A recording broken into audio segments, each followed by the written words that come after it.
बोलू. काय सांगाल, हा जो इतका सुंदर रस्ता आहे या वस्तीमध्ये सिमेंट काँक्रिटीकरण कोणाच्या माध्यमातून झालेलं आहे? या ठिकाणी ही आमची चासगावची छोटीशी इंद्रानगर वस्ती आहे. या ठिकाणी सर्व लोक काबाड कष्ट करून जीवन जगत असतात. त्या लोकांना राजकीय लोकांकडून किंवा पुढाऱ्यांकडून काही अपेक्षा नसती. आपल्याला 24 तास पाणी भेटलं पाहिजे, आपल्या रहदारीसाठी रस्ते भेटलं पाहिजे. हे पहा या ठिकाणी नळ चालू आहे बघा. या ठिकाणी पहा आता दुपारचे मला वाटतंय ना जवळजवळ साहेब या ठिकाणी 12:30 वाजले तरी नळाला फुल पाणी. आता हा जो तुम्ही विषय घ्या बघा, हा जो कॉन्क्रीटचा रस्ता आहे हा जिल्हा परिषदेच्या माध्यमातून आपण तुळशीदाईच्या माध्यमातून या ठिकाणी बनवलेला आहे. म्हणजे आम्ही कार्यकर्ते आणि सर्व उच्चताई असो काही पाठपुरावा करून ताईंनी हा अत्यंत दर्जा तुम्ही पहा ना, कामाची क्वालिटी पहा साहेब, एकदम दर्जा. आता तुम्ही हा रस्ता ज्या ठिकाणी संपतो ना त्या ठिकाणी घाटाचा प्रश्न होता आणि या ठिकाणी घाट गायरानात असल्यामुळं किंवा काय अडचणी असल्यामुळं त्याला निधी मिळत नव्हता.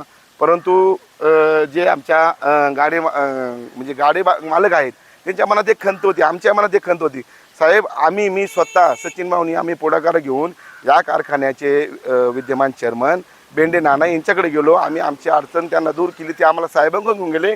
आणि या घाटासाठी 7 लाख रुपयाची देणगी या ठिकाणी कारखान्याच्या माध्यमातून मिळाली पाहिजे आणि ते काम पूर्ण झाले साहेब.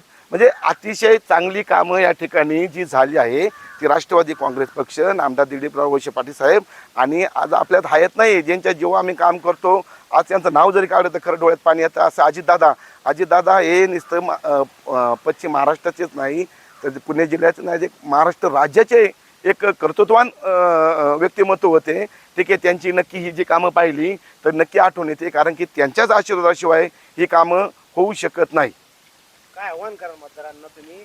दिवंगत अजितदादा यांचं स्वप्न होतं की जिल्हा परिषदला पंचायत समितीला आपले उमेदवार भरघोस मतांनी निवडून आणा आणि सत्ता आणा, त्यानंतर पाहिजे तो विकासाला आपण नाही का पुढील वर्षी आपल्या उमेदवारांना द्या. त्यांनी आव्हान केलं होतं, तुम्ही काय सांगा? मीही मतदारांना इतकं सांगू इच्छितो, दादा हा महाराष्ट्राचा कोहिनूर होता आणि तळागाळातील शेतकऱ्यांना जाण असणारा हा माणूस होता.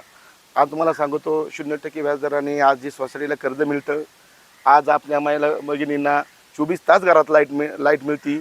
जी सिंगल फेजचा शोध लावला तो नामदार दिलीप वळसे पाटील साहेब आणि नामदार अजितदादा यांनी लावला. या ठिकाणी आज 7 हॉर्सपावरपर्यंत जर लाईट इंधनाचं बिल भरायचं असेल तर बिल हे पूर्ण शेतकऱ्याला माफ केलेलं आहे, ते सरकार भरते. आणि ह्या सगळ्या गोष्टीचा जर खरोखर कोणजनक असेल तर हे अजितदादा आणि नामदार दिलीपराव वळसे पाटील साहेब आहे. आज दादा गेल्यानंतर तुम्ही काय गमावलं हे तुम्हाला आज कळणार नाही आहे, पण ज्यावेळी ह्या महाराष्ट्रातला शेतकरी अडचणीमध्ये येईल त्यावेळी ज्यावेळी अडचणीमध्ये येईल त्यावेळी नक्की तुम्हाला अजितदादांची आठवण आल्याशिवाय राहणार नाही. म्हणून मी सर्व मतदार भगिनींना विनंती करतो, ह्या दादाचं स्वप्न होतं माझा पक्ष माझं घड्याळ यांनी आपल्या राज्यासाठी काम केलं पाहिजे, माझ्या सर्वसामान्य लोकांसाठी काम केलं आहे. ज्यावेळी दादांचा विमानामध्ये अपघात झाला त्या ठिकाणी आम्ही त्या दिवशी पाहायला गेलो. शेवटच्या क्षणाला सुद्धा ते पेपर सर्व काय सांगून जात होते आजूबाजूला पडलेले का जाता सुद्धा दादा हे लोकांचे काम करीतच गेला. म्हणून आपली ही दोन्ही मतं घड्याला देऊन दादांचं शेवटचं स्वप्न होतं का ह्या जिल्हा परिषदेवर राष्ट्रवादीचा आणि ह्या पंचायत समिती राष्ट्रवादीचा झेंडा फडकलाच पाहिजे. आपण सर्व एकत्र येऊ आणि दादांचं हे स्वप्न साकार करू, हीच खरं दादांना श्रद्धांजली राहील.